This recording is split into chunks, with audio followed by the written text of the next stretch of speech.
So ಇವಾಗೇನು ನೋಡ್ತಾ ಇದ್ದಾರೆ ನೀವು, ಇದು ಲಾಸ್ಟ್ ಇಯರ್ ನಾನು ಕ್ಯಾಪ್ಚರ್ ಮಾಡಿರೋದು. ದಸರಾಕ್ಕೆ ಫಸ್ಟ್ ಬ್ಯಾಚಲ್ಲಿ ಯಾವುದೆಲ್ಲ ಆನೆಗಳು ಬರುತ್ತೆ ಅಂತೇಳಿ ನಾನು ಸದ್ಯಕ್ಕೆ ಒಂದು ಶಾರ್ಟ್ ಲಿಸ್ಟ್ನ ಮಾಡಿದ್ದೀನಿ. ಸೊ ಈ ಆನೆಗಳು ಬರ್ಬೋದು ಅಂತೇಳಿ, ಇದು ನನ್ನ ಎಜಂಪ್ಷನ್ ಅಷ್ಟೇ. ಸದ್ಯಕ್ಕೆ ಲಾಸ್ಟ್ ಇಯರ್ ಪ್ರಕಾರ ಹೋಗೋದಾದರೆ ನಮ್ಮ ಬಳ್ಳೆ ಕ್ಯಾಂಪಿಂದ ಮಹೇಂದ್ರ ಮತ್ತು ಬಳ್ಳೆ ಲಕ್ಷ್ಮಿ ಆನೆ ಇಬ್ಬರು ಬರ್ಬೋದು ಅಲ್ಲಿಂದ. ಹಾಗೆ ನೆಕ್ಸ್ಟ್ ಇವಾಗ ಮತ್ತಿಗೋಡು ಕ್ಯಾಂಪಿಗೆ ಬರೋದಾದರೆ ನಮ್ಮ ಅಭಿಮನ್ಯು ಜೊತೆ ಭೀಮಾ ಬರೋ ಚಾನ್ಸಸ್ ಇದೆ. ಏನಕ್ಕಂದ್ರೆ ಈಗ ಮದ ಅಂತ ಹೇಳ್ತಿದ್ದೀರಲ್ವ, ಮದ ಕಮ್ಮಿ ಆದರೆ ಫಸ್ಟ್ ಬ್ಯಾಚ್ 100% ಬಂದೇ ಬರ್ತಾನೆ. ಓಕೆ, ನೆಕ್ಸ್ಟು ಇವಾಗ ದೊಡ್ಡವರ ಕ್ಯಾಂಪಿಂದ ಸದ್ಯಕ್ಕೆ ಯಾವುದೂ ಇಲ್ಲ. ಭೀಮನಕಟ್ಟೆ ಕ್ಯಾಂಪ್ ಅಂತ ಕನ್ಸಿಡರ್ ಮಾಡಿದ್ರೆ ನಮ್ಮ ಏಕಲವ್ಯ ಬರ್ತಾನೆ. ಸೊ ಹಾಗೆ ನೆಕ್ಸ್ಟ್ ಇನ್ನೊಂದು ಕ್ಯಾಂಪ್ ಅಂತಂದರೆ ನಮ್ಮ ದುಬಾರೆ. ಸೊ ದುಬಾರೆಯಿಂದ 2 ಗಂಡಾನೆಗಳು ಬರೋ ಸಾಧ್ಯತೆ ಆಲ್ಮೋಸ್ಟ್ ಫಿಕ್ಸ್. ಅದು ಧನಂಜಯ ಬರ್ತಾನೆ, ಪ್ರಶಾಂತ ಬರ್ತಾನೆ ಅಲ್ಲಿಂದ. ಹಾಗೆ ಹೆಣ್ಣಾನೆ ಆಗೋದಾದರೆ ಕಾವೇರಿ ಬರ್ಬೋದಲ್ಲಿ. ಓಕೆ, ಸೊ ಸದ್ಯಕ್ಕೆ 6 ಆನೆಗಳು ಬರ್ತಾವಲ್ವ ಫಸ್ಟ್ ಬ್ಯಾಚಲ್ಲಿ. ನೆಕ್ಸ್ಟು ಯಾವ ಆನೆ ಪೆಂಡಿಂಗ್ ಇದೆ ಅಂತಂದರೆ ಒಂದು ಆನೆ ಪೆಂಡಿಂಗ್ ಆಗುತ್ತೆ ಇಲ್ಲಿ. ಏನಕ್ಕಂದರೆ ಕಂಚನ್ ಜಾಗಕ್ಕೆ ಯಾರು ಬರ್ತಾರೆ ಅನ್ನೋದು ಆಲ್ಮೋಸ್ಟ್ ಎಲ್ಲ ಕಡೆ ಹರಿದಾಡ್ತಾ ಇದೆ ಸುದ್ದಿ. ನನ್ನ ಪ್ರಕಾರ ಕಂಚನ್ಗೆ ಒಂದು ದುಬಾರೆ ಕ್ಯಾಂಪಿಂದ ಬೇರೆ ಯಾವುದಾರು ಆನೆ ಸೆಲೆಕ್ಟ್ ಮಾಡ್ಬೋದು, ಇಲ್ಲಾಂದರೆ ಮತ್ತಿಗೋಡಿಂದ ಮಾಡ್ಬೋದು, ಇಲ್ಲ ಅಂತಂದ್ರೆ ರಾಮ್ಪುರ ಕ್ಯಾಂಪಿಂದ ಮಾಡ್ಬೋದು. ಸದ್ಯಕ್ಕೆ ರಾಮ್ಪುರ ಕ್ಯಾಂಪಿಂದ ಲಾಸ್ಟ್ 2 ಇಯರ್ಸ್ ಯಾವ ಆನೆಯೂ ಕೂಡ ಬಂದಿರಲಿಲ್ಲ, ನಿಮಗೆ ಗೊತ್ತಿದೆ ಅದು. ಹಾಗಾಗಿ ಅಲ್ಲಿಂದ ಬರೋದಾದರೆ ನನ್ನ ಪ್ರಕಾರ ಪಾರ್ಥಸಾರಥಿಗೆ ಒಂದು ಚಾನ್ಸಸ್ ಕೊಡ್ಬೋದು, ಇಲ್ಲಾಂದರೆ ಭಗೀರಥಗೊಂದು ಚಾನ್ಸಸ್ ಕೊಡ್ಬೋದು. ನೋಡೋಣ, 2 ಹೊಸ ಆನೆಗಳೇ, ಬಟ್ ನೋಡೋಣ. ಸೊ ಹಾಗಾಗಿ ಭಗೀರಥಗೊಂದು ಪಾರ್ಥಸಾರಥಿಗೆ ಆಲ್ರೆಡಿ ಎಕ್ಸ್ಪೀರಿಯೆನ್ಸ್ ಇರೋ ಅಂತ ಆನೆ, ಅವನು ಬರ್ಬೋದು ಚಾನ್ಸಸ್ ಇದೆ.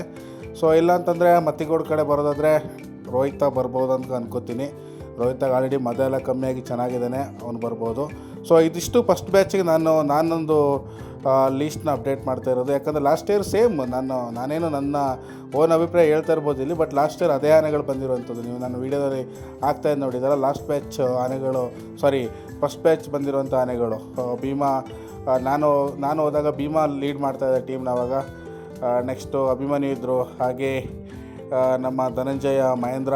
ಸೊ ಎಲ್ಲ ಸಖತ್ತಾಗಿದ್ದು, ಫಸ್ಟ್ ಬ್ಯಾಚ್ ಆನೆಗಳು ಸಖತ್ತಾಗಿದ್ದು ಲಾಸ್ಟ್ ಇಯರು. ಈ ವರ್ಷಕ್ಕಿಂತ ತುಂಬ ಕಮ್ಮಿ ಕ್ಯಾಪ್ಚರಿಂಗ್ ಲಾಸ್ಟ್ ಇಯರು. ಎಲ್ಲ ಆನೆಗಳು ಆಲ್ಮೋಸ್ಟ್ ಫ್ರೀ ಆಗಿದ್ವು. ಈ ವರ್ಷ ತುಂಬ ಕ್ಯಾಪ್ಚರಿಂಗ್ ಆಯ್ತಲ್ವ, ಹಾಗಾಗಿ ಆನೆಗಳು ಆರಾಮಾಗಿ ಚೆನ್ನಾಗಿ ದಷ್ಟಪುಷ್ಟವಾಗಿದ್ದವು. ಹೀಗೆ ನೆಕ್ಸ್ಟು ಸೆಕೆಂಡ್ ಬ್ಯಾಚ್ ಅಂತ ಬರೋದಾದರೆ ನನ್ನ ಪ್ರಕಾರ ಮತ್ತಿಗೋಡು ಕ್ಯಾಂಪಿಂದ ಶ್ರೀಕಂಠ ಫಿಕ್ಸ್ ಆಗ್ತಾನೆ. ಓಕೆ, ಇನ್ನು ನಮ್ಮ ಸುಗ್ರೀವ ಇದ್ದಾನೆ. ಓಕೆ, ಸೊ ಇನ್ನು ಯಾವ್ಯಾವ ಆನೆಗಳು ಬರ್ಬೋದು ಅಂತೇಳಿ ನೀವು ಕಮೆಂಟ್ ಮಾಡಿ. ಸೆಕೆಂಡ್ ಬ್ಯಾಚಲ್ಲಿ ಯಾವುದೆಲ್ಲ ಬರ್ಬೋದು ಅಂತ ನಾನು 2 ಆನೆ ಕ್ಲೂ ಕೊಟ್ಟಿರ್ತೀನಿ. ಸುಗ್ರೀವ ಮತ್ತು ಶ್ರೀಕಂಠ ಫಿಕ್ಸ್ ಅಂತ ಹೇಳ್ತೀನಿ. ನೆಕ್ಸ್ಟ್ ಯಾವುದು ಅಂತ ನೀವು ಹೇಳಿ ನೋಡೋಣ, ಯಾವ ಹೆಣ್ಣು ಆನೆಗೆ ಚಾನ್ಸಸ್ ಕೊಡ್ಬೋದು ಅಂತೇಳಿ. ಅದರೊಂದು ಕ್ಯೂಟ್ ಆನೆನೂ ಕೂಡ ಇದೆ, ತುಂಬ ಫೇಮಸ್ ಆಗಿತ್ತು ಲಾಸ್ಟ್ ಟೈಮ್ ಬಂದು. ಸೊ ಈ ವರ್ಷ ನೋಡೋಣ, ಆನೆ 100% ಬರುತ್ತೆ ನನ್ನ ಪ್ರಕಾರ. ಯಾಕಂದರೆ ಚಾನ್ಸಸ್ ಕೊಡ್ತಾ ಇರಬೇಕಲ್ವ, ನಾನು ಆವಾಗಲೇ ಹೇಳಿದಾಗೆ ಹೊಸ ಆನೆಗಳಿಗೆ ಚಾನ್ಸಸ್ ಕೊಡ್ತಾ ಇರಬೇಕು. ಹಾಗಾಗಿ ಇನ್ನು ಮಿಕ್ಕಿದ್ದು 4 ಆನೆಗಳು ಯಾವುದು ಅಂತ ನೀವು ಹೇಳಿ. ಆಲ್ಮೋಸ್ಟ್ ಎಲ್ಲ ಗೊತ್ತಿರುತ್ತೆ, ಬಟ್ ನೋಡೋಣ ಯಾವುದೆಲ್ಲ ಆನೆಗಳು ನೀವು ನಿಮ್ಮ ಒಂದು ಮೈಂಡಲ್ಲಿ ಥಿಂಕ್ ಮಾಡಿ ಅಪ್ಡೇಟ್ ಮಾಡ್ತೀರಾ ಅಂತ. ಸದ್ಯಕ್ಕೆ ಇಷ್ಟು ಆನೆಗಳ ಬಗ್ಗೆ ಅಪ್ಡೇಟ್ ಸಿಕ್ಕಿರುವಂಥದ್ದು. ಹಾಗೆ ದಸರಾ ವಿಚಾರಕ್ಕೆ ಬರೋದಾದರೆ ಆಗಸ್ಟ್ 26ಕ್ಕೆ ಗಜಪಯಣ ಕೂಡ ಸ್ಟಾರ್ಟ್ ಆಗ್ತಾಯಿದೆ. ಇನ್ನೇನು ಆಗಸ್ಟ್ 26ಕ್ಕೆ ಗಜಪಯಣ ಸ್ಟಾರ್ಟ್ ಆದರೆ ಆಗಸ್ಟ್ 29 ಇಲ್ಲ ಒಳ್ಳೆ ಟೈಮನ್ನು ನೋಡಿಕೊಂಡು ಆನೆಗಳನ್ನ ಅರಮನೆಗೆ ಅರಮನೆಗೆ ಎಂಟ್ರಿ ಕೂಡ ಕೊಡ್ತವೆ. ಸೊ ಅದಾದ ನಂತರ ಏನು ಎತ್ತ ಅಂತೇಳಿ ನಾನು ಅಪ್ಡೇಟ್ ಮಾಡ್ತಾಯಿರ್ತೀನಿ. ಹಾಗೆ ನನ್ನ ಪೇಜ್ನ ಫಾಲೋ ಮಾಡ್ತಾಯಿರಿ. ಸದ್ಯಕ್ಕಿಷ್ಟು ಅಪ್ಡೇಟ್. ಇಫ್ ಇನ್ ಕೇಸ್ ಏನಾದರೂ ಕಂಚನ್ ಪ್ಲೇಸಿಗೆ ನಾನು ಹೇಳ್ತಾ ಇರೋದು ರೋಹಿತ ಬರ್ಬೋದು ಅಂತ, ಇಲ್ಲ ಪಾರ್ಥಸಾರಥಿ ಭಗೀರಥ ಅಂತ ಅನ್ಬೋದು. ಇನ್ನು ಯಾವ ಆನೆಗಳು ಬರ್ಬೋದು ಅಂತೇಳಿ ನೀವು ಹೇಳಿ, ಹೊಸ ಆನೆಗಳು ಬರುತ್ತಾ ಏನು ಅಂಥೇಳಿ. ನನಗೆ ಗೊತ್ತಿರೋಂಗೆ ಒಂದು ಆನೆ ತುಂಬ ಒಂದು ಫೇಮ್ ಇಟ್ಕೊಂಡಿದೆ ಅಂತಂದರೆ ಅಯ್ಯಪ್ಪ ಇರ್ಬೋದು. ಅವನು ಹೆಂಗೆ ಕುಮ್ಕಿನೇ ಲಾಸ್ಟ್ ಇಯರ್ ಕೂಡ ಬ್ಯಾಕಪ್ ಆನೆ ಆಗಿ ಸೆಲೆಕ್ಟ್ ಆಗಿತ್ತು. ಬಟ್ ಆದರೆ ಈ ಇಯರ್ಸು ಏನು ಮಾಡ್ತಾರೆ ಅಂತ ಗೊತ್ತಿಲ್ಲ. ಯಾಕಂದರೆ ರೀಸೆಂಟ್ ಬೆಳವಣಿಗೆ ಏನಾಯಿತು ನಮ್ಮ ದುಬಾರೆ ಕ್ಯಾಂಪಲ್ಲಿ, ಸೊ ಅದರಿಂದ ಏನಾದರೂ ನಮ್ಮ ಡಿಪಾರ್ಟ್ಮೆಂಟವರು ಸೆಲೆಕ್ಟ್ ಮಾಡ್ತಾರೋ ಇಲ್ವೋ ಅನ್ನೋದು ಒಂದು ಎಕ್ಸ್ಟ್ರಾ ಪ್ರಶ್ನೆ. ನೋಡೋಣ, ಬಂದರೆ ಒಳ್ಳೆಯದೇ. ಒಂದು ಆನೆಗಾದರೂ ಹೊಸ ಆನೆಗೆ ಚಾನ್ಸಸ್ ಕೊಡಬೇಕು.